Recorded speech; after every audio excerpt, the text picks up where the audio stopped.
রমজান মাস শুরু হয়ে গেলে জান্নাতের দরওয়াজাগুলো খুলে দেওয়া হয়, জাহান্নামের দরওয়াজাগুলো বন্ধ করে দেওয়া হয়, শয়তানকে আটক করা হয়।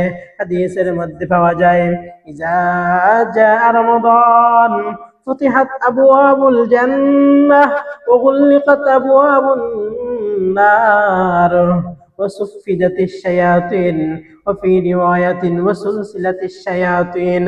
যখন রমজান মাস চলে আসে, জান্নাতের দরজাগুলো খুলে দেওয়া হয়, জাহান্নামের দরজাগুলো বন্ধ করে দেওয়া হয়, শয়তানকে আটক করা হয়, শয়তানকে বন্দী করে দেওয়া হয়। আর শয়তান মানুষকে ধোঁকা দিতে পারে না, শয়তান মানুষকে গুনাহের কাজ করাতে পারে না। এখন প্রশ্ন হলো, শয়তান যদি বন্ধ থাকে তাহলে মানুষ কেন রোজা রাখে না?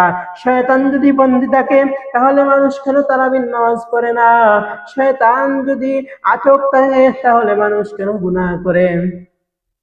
এই প্রশ্নের জবাবে মুহাদ্দিসিন ইকরাম লিখেন, মানুষ তার অভ্যাসগত গুনাহ করে, গুনাহ করতে করতে অভ্যাস হয়ে গেছে, মিথ্যা কথা বলতে বলতে অভ্যাস হয়ে গেছে।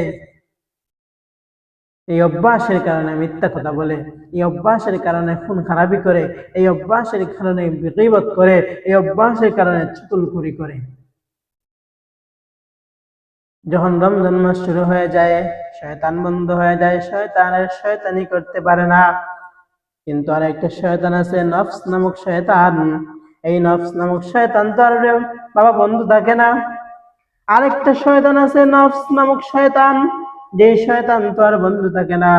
নফস নামক শয়তানের কারণে মানুষ গুনাহ করে, নফস নামক শয়তানের কারণে মানুষ গুনাহের মধ্যে লিপ্ত হয়।